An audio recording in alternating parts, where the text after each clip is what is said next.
Nessa videoaula, abordaremos o reprodutor masculino. Vamos lá? O reprodutor masculino, ele contém os órgãos genitais masculinos, que servem à formação, ao amadurecimento, ao transporte e à transferência das células germinativas, chamadas de espermatozoides. Observe essa visão lateral da figura que ilustra o reprodutor de um touro. Assim como a gente viu nas fêmeas, há uma proximidade entre o canal retal e o aparelho reprodutivo. Se a gente for fazer uma sequência a partir do testículo, e observe o testículo nos mamíferos, ele fica localizado fora da cavidade, dentro de uma bolsa escrotal também chamada de escroto. O testículo é a gônada masculina, é o local onde a gente vai ter a produção dos espermatozoides. Esses espermatozoides, eles depois são direcionados para a cabeça do epidídimo, aqui, da cabeça para o corpo do epidídimo e ficam então armazenados na cauda do epidídimo. Aqui há uma concentração desses espermatozoides e eles ficam aguardando até momentos antes da ereção. Da cauda do epidídimo, esses espermatozoides, eles são encaminhados para o ducto deferente e esse ducto deferente ele vai desembocar na uretra. Que a uretra nos machos ela é comum tanto ao urinário quanto ao reprodutor. No touro, a gente tem que antes dele desembocar na uretra, esse ducto deferente ele sofre um engrossamento que a gente chama de ampola do ducto deferente ou glândula ampular. Essa é uma das 4 tipos de glândulas seminais presentes que juntas adicionam volume ao sêmen do animal. Então, a gente tem a ampola, as glândulas vesiculares, a próstata e as bulbouretrais. Então, elas vão dar volume. Além disso, essa secreção dessas glândulas seminais vai promover um meio de proteção ao espermatozoide, especialmente a prostática, que causa um equilíbrio de pH. Lembram que a vagina é um ambiente bastante ácido, então eu preciso neutralizar essa acidez para que eu não perca muitos espermatozoides ainda na vagina. Então, esse líquido seminal ele protege, além de nutrir o espermatozoide e servir de veículo para que esse espermatozoide possa nadar no trato reprodutivo da fêmea. Assim que a uretra recebe essas glândulas seminais, ela passa a ser também uma via seminal.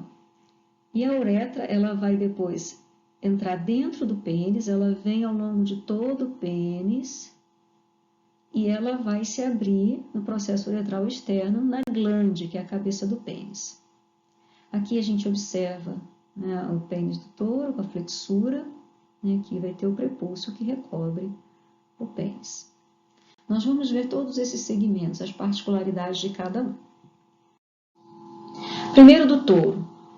Assim como acontece com as fêmeas, a gente tem diferenças entre as espécies. O que a gente observa no touro? O touro possui um testículo, ou um escroto, localizado na região inguinal e numa posição vertical. Aqui a gente observa o testículo com os túbulos seminíferos, cabeça, corpo e cauda do epidídimo, ducto deferente. O touro apresenta os 4 tipos de glândulas, a ampola do ducto deferente, a vesicular, próstata e as bulbouretrais. Aqui é a bexiga, Então aqui da bexiga sai a uretra recebe secreção dessas glândulas, transformando uma via seminal também, e a uretra entra aqui, no pênis. Esse branquinho aqui, fininho, ela é comprida e fina nos machos, diferente das fêmeas, que ela é curta e larga. E ela vai se abrir aqui na glande. Observem que a gente tem aqui um pênis com uma dobradura, chamada de flexura sigmoide, e o pênis do touro ele tem uma característica, uma estrutura fibroelástica. Ele é mais duro, ele praticamente não precisa encher de sangue no momento da ereção. Ele tem uma ereção mais rápida e ele faz esticar esse pênis. Essa flexura aqui ela se estica para ter a ereção. após a cópula, existe um músculo retrator do pênis, esse aqui, que vai retrair esse pênis de volta à sua posição normal.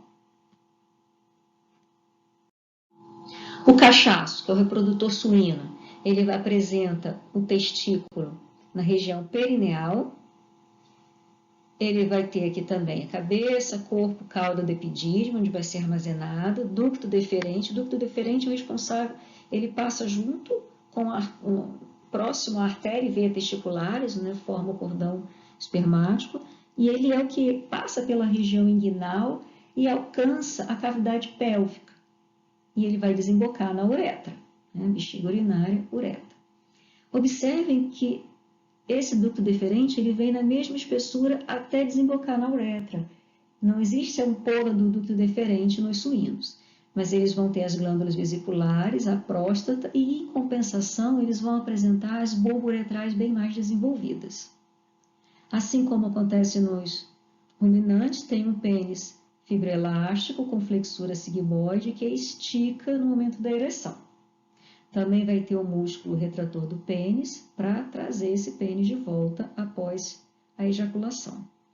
No suíno, uma outra diferença que a gente tem é que o prepúcio vai apresentar uma bolsa, que é o divertículo prepúcial. Aqui ficam armazenados restos de urina, células descamadas, o que vai garantir aquele odor característico do cachaço. Se alguém nunca sentiu, basta ir descer lá na suinocultura assim que acabar essa pandemia. E o garanhão? O garanhão ele apresenta o testículo, como no touro, na região inguinal, porém numa posição horizontal, ele fica mais escondido. É mais difícil ver o testículo no equino. Aí cabeça, corpo e cauda do epidídimo, o ducto deferente, que vai levar até a cavidade pélvica. O garanhão também apresenta a glândula ampular, glândulas vesiculares, próstata e as bulbouretrais. Aí a uretra entra no pênis. Observe que o formato aqui está diferente. O pênis do equino ele é um pênis mais cavernoso, que precisa encher bastante de sangue, demora mais a entrar em ereção, e ele não apresenta a flexura sigmoide.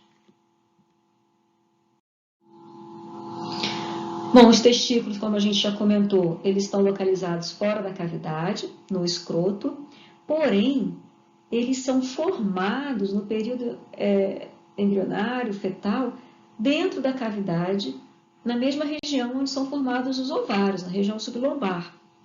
E pouco tempo antes do parto, ou logo após o parto, após o nascimento, esses testículos descem pelo canal inguinal até atingir o escroto. Por que é necessário que o testículo desça e saia da cavidade? Isso tem o objetivo de controlar melhor a temperatura do testículo, que ele precisa estar com a temperatura mais baixa que a temperatura corpórea para que consiga produzir espermatozoides viáveis. Então, a temperatura influencia na produção dos espermatozoides. Por isso que mamíferos têm eles fora da cavidade. E se por acaso o testículo não descer? Pode acontecer? Pode. Mais frequente em equinos, dentre os animais que a gente trabalha a campo. Pode acontecer de não descer um dos testículos, apenas um está na bolsa escrotal e o outro continua na região inguinal ou mesmo abdominal. E também pode acontecer de não descer nenhum. Essa alteração ela é chamada de animal criptorquídeo e pode ser uni ou bilateral. Em ambos os casos, você tem um comprometimento, porém, o unilateral ainda é fértil. O bilateral é que não tem condições por conta da temperatura interna de produzir espermatozoides, mas ambos continuam produzindo testosterona, que é o hormônio masculino, porque a testosterona não é afetada pela temperatura. Então, tanto o uni quanto o bilateral, eles mantêm a libido, a vontade, né, de reproduzir, e eles montam na fêmea. Essa alteração ela é hereditária. Sendo assim, mesmo um animal unilateral, que ainda é fértil, ele deve ser castrado. Não é recomendada a reprodução. para não perpetuar esse problema na propriedade. O testículo, ele tem uma constituição onde externamente ele é revestido por uma túnica conjuntiva rica em fibras colágenas que dá resistência, que é a túnica albugínea. E essa túnica albugínea, ela mantém o parênquima testicular sob pressão, né? Não é à toa que os machos têm uma certa sensibilidade na região testicular. Uma pancada, que geralmente qualquer pancada a gente estimula um certo edema, isso causa uma pressão muito grande nos machos. O parênquima testicular, ele vai apresentar os túbulos seminíferos, que são locais de produção dos espermatozoides. Mas se a gente for pegar da túnica albugínea para dentro, ela emite septos também de tecido conjuntivo que vão dividir o testículo em lóbulos. Aqui é a região de mediastino testicular, que tem uma rede de túbulos retos que vão conduzir esses espermatozoides produzidos nos túbulos seminíferos até a cabeça do epidídimo, vem pela cauda do epidídimo e eles vão ficar aqui armazenados na cauda.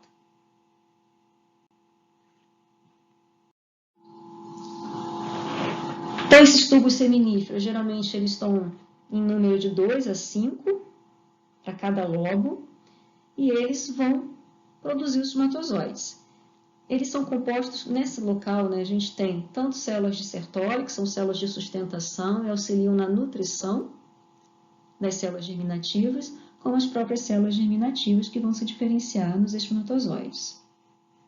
Como dito antes, dos túbulos seminíferos, vamos continuar com os túbulos retos para formar a rede testicular. No interstício do tecido interlobular, a gente tem também as células de Leydig, que são as células responsáveis pela produção da testosterona. O epidídimo, né? A cabeça é a que tem contato com a rede testicular, então ela pega esses espermatozoides, o corpo é só passagem e a cauda vai ser local de concentração, amadurecimento desses espermatozoides e armazenamento, né, até o momento da ejaculação. Após a cauda, o ducto do epidídimo continua com o ducto deferente. Então, aqui a gente tem o testículo, cabeça, corpo e cauda. A palpação, ele parece como se fosse um testículo menor. O ducto deferente vai ser o responsável por conduzir esses espermatozoides a partir do epidídimo até a uretra. O ducto deferente, ele sai da região do escroto, passa pelo canal inguinal e ele chega na cavidade pélvica, onde também vão estar as glândulas anexas para acrescentar ao espermatozoide o líquido seminal. Desemboca na parte inicial da uretra, integrando o folículo seminal, e nos ruminantes e equinos, antes de sua desembocadura, une-se ao ducto excretor da glândula vesicular, formando o ducto ejaculatório. Aqui a gente tem a bexiga urinária ou vesícula urinária, e aqui os dois ductos deferentes, referente aos dois testículos, né? Nesse caso, como é de um pequeno ruminante, esse ducto deferente ele tem uma dilatação, que é a ampola do ducto deferente ou glândula ampular. O escroto, que é a bolsa, né, escrotal, é formado por uma pele externa que contém pelos e também glândulas sudoríparas e sebáceas para ajudar no controle da temperatura. Além disso, a túnica dartos ela é formada por músculo liso que está abaixo da pele desse escroto. E essa musculatura, ela, ao contrair, ela enruga o escroto, ajudando no controle térmico também. Então, no frio é comum a gente observar o escroto todo enrugadinho. Ainda nessa questão de controle de temperatura, para permitir uma boa produção de espermatozoide, a gente tem o músculo cremaster, que é esse aqui, ó. Esse músculo cremaster, ele vem, prende aqui na região do escroto e suspende esse testículo. Em que sentido? Se está frio, o músculo cremaster puxa, aproxima o testículo da região inguinal. Agora, em dias muito quentes, é comum, se a gente vai a pasto, a gente observa um touro 37 graus, mas no sol a sensação térmica é muito maior. O animal está no pasto, sem nenhuma proteção de sombra, você vê que a bolsa escrotal do touro está pendurada lá embaixo, o mais distante possível da região inguinal, por conta da alta temperatura. Então, quem faz isso? De puxar ou de relaxar, afastando? É o músculo cremaster. Uma outra observação que a gente pode ter aqui é essa questão aqui, ó. Os anéis, né? Anel inguinal, no caso. As espécies equina e suína, elas podem mais frequentemente apresentar um anel um pouquinho mais amplo. Como ele é um pouquinho mais aberto, pode acontecer de alça intestinal passar. Toda vez que a gente tem um extravasamento de um conteúdo para fora do local adequado dele, a gente tem uma hérnia. E essa hérnia, como é uma dilatação do anel inguinal, ela é hereditária. Então, os animais eles precisam ser retirados da reprodução. E isso é mais frequente em equinos e suínos. A gente tem, além das hérnias inguinais, a gente tem também outros tipos de hérnia. Muito comum em suínos também as hérnias umbilicais, que aí já não está relacionado ao reprodutor. A posição, a gente já comentou, vai variar entre os animais, inguinal, perineal, né? O equino é inguinal e eixo horizontal, os ruminantes é inguinal e eixo vertical, pendular, suínos é na região perineal. Agora, uma questão importante da gente reforçar é mais um meio de regular a temperatura. A gente não viu no circulatório que o sangue aquece? Então, o sangue chegando no testículo, por meio da artéria testicular, viria aquecer o parênquima testicular, que não é interessante para os espermatozoides. Então, antes que essa artéria alcance o testículo, ela é envolvida pelas veias testiculares. A veia não está trazendo o sangue do testículo de volta, então ela está com sangue mais frio. E esse sangue mais frio envolvendo a artéria faz com que o sangue seja resfriado antes de chegar ao testículo. Esse composto aqui, né, da artéria envolvida pelas veias é chamado de plexo pampiniforme. Então, para controle da temperatura, nós temos descida do testículo para a bolsa escrotal, nós temos o músculo cremaster, nós temos a túnica dartos, nós temos o plexo pampiniforme. A uretra, que nos machos é tanto urinária quanto seminal, ela se inicia no ósseo uretral interno, lá na bexiga urinária, e vai até o ósseo uretral externo, na cabeça do pênis, que é a glande. A parte pélvica, parte interna, tem a pré-prostática, apenas urinária, e a prostática, que se estende desde o recebimento das glândulas seminais até o arco isquiático, que é responsável tanto pela passagem de urina, como também de sêmen. É lógico que não vai passar os dois ao mesmo tempo, o animal urina ou o animal ejacula. A parte peniana é a urina no interior do pênis, é envolvida pelo tecido esponjoso que se prolonga até a extremidade do pênis. Aqui a gente tem o canal uretral e nas laterais nós temos as glândulas vesiculares. Essas glândulas genitais, elas vão ser importantes para produzir o líquido seminal, que vai ajudar na proteção do espermatozoide, vai permitir a movimentação do espermatozoide no trato genital feminino, vai preservar o espermatozoide da acidez da vagina, e ela é produzida por 4 tipos de glândulas. A glândula ampular, ampola do ducto deferente, ausente nos suínos, a glândula vesicular, a próstata e a glândula bulbo-uretral, que é muito desenvolvida nos suínos. Essas glândulas tendem a se atrofiar se o animal for castrado. Não tem mais por que produzir tanta secreção, por isso elas atrofiam. Elas possuem cápsula conjuntiva, septos internos, com musculatura lisa para ajudar ao músculo a contrair para que a glândula libere a secreção, especialmente na ejaculação. Esse líquido, então, como a gente já comentou, proporciona movimento, meio nutritivo, transporte, sistema tampão para o pH ácido da vagina. Aqui a gente tem o exemplo do touro, né, ducto deferente. Aqui são os ureteres, que vieram lá dos rins. Eles desembocam de forma oblíqua dentro da bexiga e a bexiga vai armazenar a urina. Da bexiga vai sair a uretra. Aqui são os ductos deferentes que vêm lá do testículo, partindo do epidídimo. A ampola do ducto deferente, glândulas vesiculares, próstata e bulbo uretrais. Aqui já é uma foto mostrando essa sequência, né? Ampola do ducto deferente, glândulas vesiculares, próstata e bulbo uretrais. Aqui de suíno e equino, suíno sem as glândulas ampulares, o ureter vem do mesmo espessura, as vesiculares, próstata e as bulbo-uretrais bem grandes, são as maiores. O equino de novo com as 4. Ampola, vesicular, próstata e bulbo-uretral. E o pênis, o órgão copulatório? Ele apresenta desde a raiz, corpo e a cabeça, que é a glande do pênis.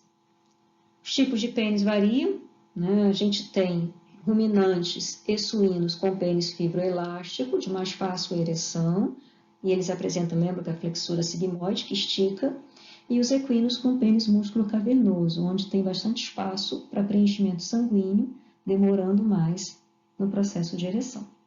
Aqui é de um equino mostrando a grande quantidade desse tecido cavernoso. E abaixo dele a gente observa aqui no meio do corpo esponjoso do pênis a uretra. A uretra nos machos é longa e fina, por isso os machos estão mais predispostos à ocorrência de interrupção urinária devido, como se fosse um entupimento devido a cálculos urinários, o que é mais difícil de acontecer na fêmea. A extremidade do pênis varia também entre as espécies. A gente tem que o touro tem uma extremidade levemente torcida, onde é nessa elevação aqui eu tenho a abertura da uretra.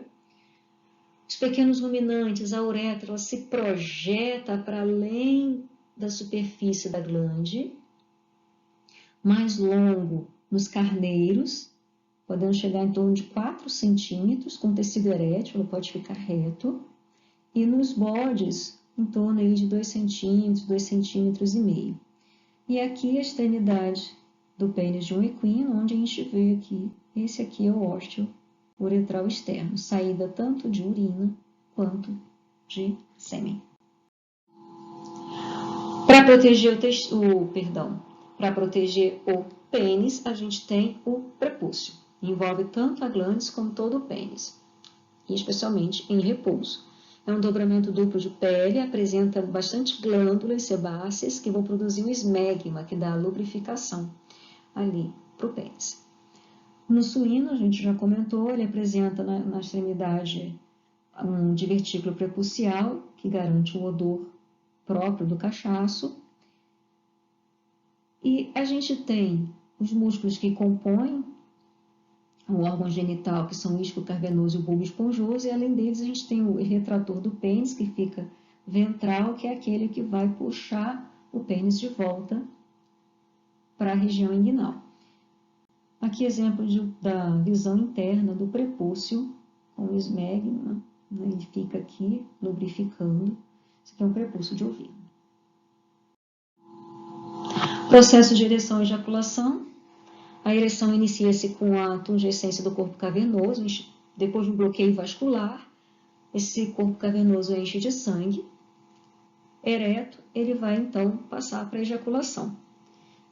Para que ocorra a ejaculação, a ereção tem que ser completa.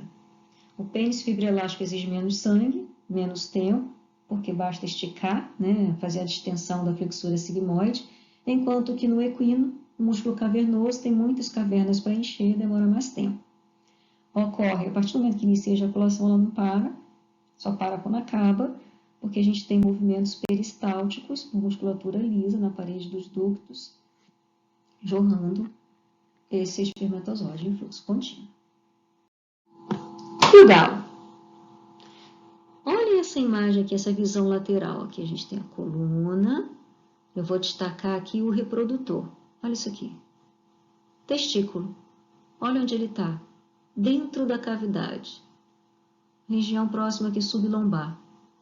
Ué, no galo não desceu. Aqui, as temperaturas do galo são superiores à de mamífero. Aqui o testículo está sujeito a uma temperatura de 40, em torno de 40 a 43 graus. Como explica? Bom, existem suposições de que, como a gente tem os sacos aéreos, esses sacos aéreos ajudam a resfriar esse testículo. Observe que está o testículo, ducto deferente e região de cloaca. Aqui não dá para ver o órgão copulatório. Por quê? Os galos, eles apresentam um órgão copulatório rudimentar, que é tão pequeno que é chamado de corpo fálico ou simplesmente falo, tá? Inclusive, não sei se vocês já observaram, o galo, quando monta na galinha, tem todo um processo ali, e a galinha, com a monta do galo, ela vai fazer como se fosse uma inversão da vagina para capturar esse espermatozoide. Então, do testículo, ducto deferente, e aqui já é região de cloaca. Eu não tenho epidídimo. O que acontece? Onde que é armazenado os espermatozoides? No próprio ducto deferente. A gente vê aqui, ó. E como eu já tinha falado para as fêmeas, a região de cloaca é uma região que tem a liberação de tudo, né? Aqui a região do coprodeu é onde se abre o final do digestório. Aqui a gente tem a abertura dos ureteres para a liberação da urina. E ducto deferente com o corpo com o falo para a liberação do sêmen.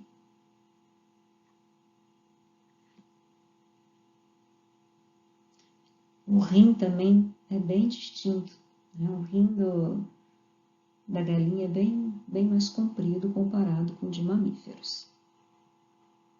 Então, nessa aula a gente fez um apanhado de principais pontos anatômicos com as principais diferenças entre as espécies.